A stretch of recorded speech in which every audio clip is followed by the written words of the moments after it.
मतदाताओं से मेरी यही अपील है कि वो अपने मताधिकार का प्रयोग करें, ज़्यादा से ज़्यादा संख्या में स्वयं के अतिरिक्त अपने जो परिजन हैं, अपने मित्र हैं, उनसे भी अनुरोध करें कि वे अपने मताधिकार का जो संवैधानिक अधिकार उन्हें प्राप्त है, वो उसका अवश्य प्रयोग करें। कृपया करके अपने घरों से बाहर आइए, अपने मताधिकार का प्रयोग करिए।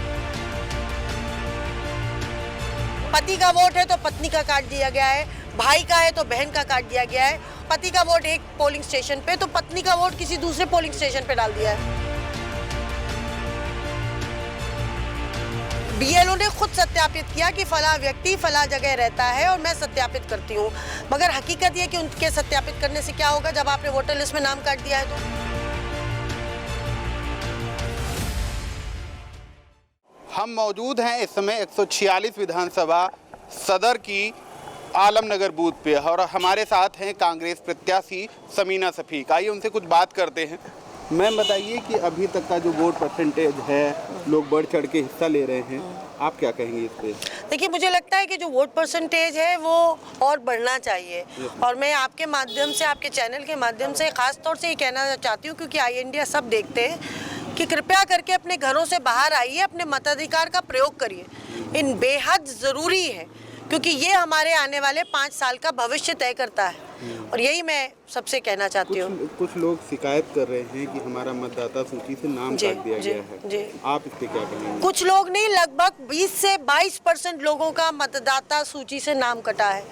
मैं सुबह 7 बजे से भी पहले से एक एक पोलिंग स्टेशन पे जा रहे हैं। हम हैं शहर कांग्रेस कमेटी के अध्यक्ष, हमारे साथ हम सब लोग जा रहे हैं और हर जगह यही शिकायत आ रही है, पति का वोट है तो पत्नी का काट दिया गया है, भाई का है तो बहन का काट दिया गया है और बल्कि शेख सराय तरफ तो ये भी तरीनपुर तरफ ये भी आई शिकायत कि एक का अगर पति का वोट एक पोलिंग स्टेशन पे तो पत्नी का वोट किसी दूसरे पोलिंग स्टेशन पे डाल दिया है। तो ये ऐसा लग रहा है कि बहुत सोची समझी रणनीति के तहत ये पूरा इलेक्शन सैबोटेज करने की कोशिश है और ये बहुत गलत है। मैं इसका भरपूर विरोध करती हूँ और मुझे लगता है कि ये वोट क्यों कटा है इस बात की जवाबदारी बनती है।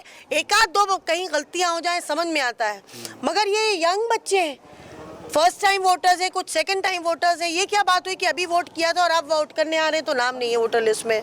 कुछ मतदाता ये शिकायत कर रहे थे कि जो पोलिंग बूथ बनाए गए हैं उसमें बुजुर्गों और दिव्यांगों का बहुत विशेष ध्यान नहीं रखा गया। आप इन व्यवस्थाओं को लेकर क्या कहें? नहीं रखा गया है। मैं खुद कजियारे पे थी और वहाँ पर जो एक पोलिंग बूथ है 70 नंबर, वहाँ पर सीढ़ियाँ तक टूटी हुई थी, चढ़ने में समस्या मेरे जैसे शख्स को तकलीफ हो रही थी क्योंकि इतना ऊंचा प्लेटफॉर्म था। तो मैंने खुद हमारी रिटर्निंग ऑफिसर से रिक्वेस्ट करा कि प्लीज़ वहाँ पर रैंप की व्यवस्था कराए क्योंकि जब मेरा जैसा शख्स नहीं चढ़ पा रहा है तो बुजुर्गों की क्या बात है।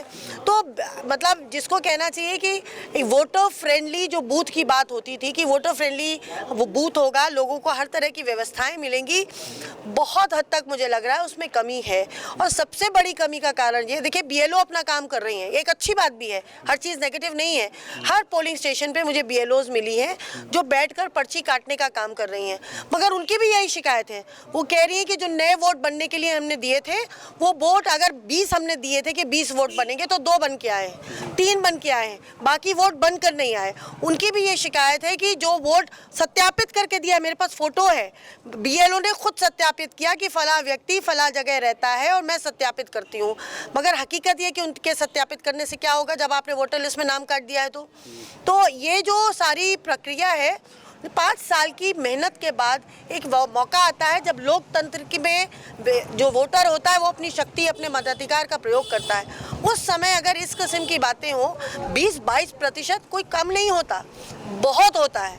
मैं जहाँ गई हूँ वहाँ कहा है, मतलब 8-8, 10-10, 12-12 या 4-4 परिवारों के सदस्य, तो आप समझ लीजिए कि उसमें से लगभग 80% लोगों के वोट गायब है, कटे हुए हैं। तो ये थी कांग्रेस प्रत्याशी समीना शफीक जो भ्रमण पर हैं, जगह जगह जा करके अपने मतदान का निरीक्षण कर रही हैं।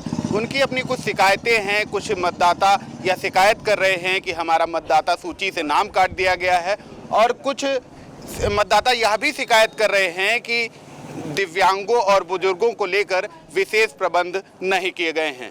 कैमरा पर्सन हसन गोगा के साथ अरुणेश अवस्थी की रिपोर्ट। जनपद के सभी मतदाताओं से मेरी अपील है कि वो मतदान की प्रक्रिया में अनिवार्य रूप से भाग लें, अपना मताधिकार का प्रयोग करें और कहीं भी किसी प्रकार की कोई समस्या हो तो पुलिस से सहयोग लें। निष्पक्ष और स्वतंत्र मतदान कराने में हमारा सहयोग करें।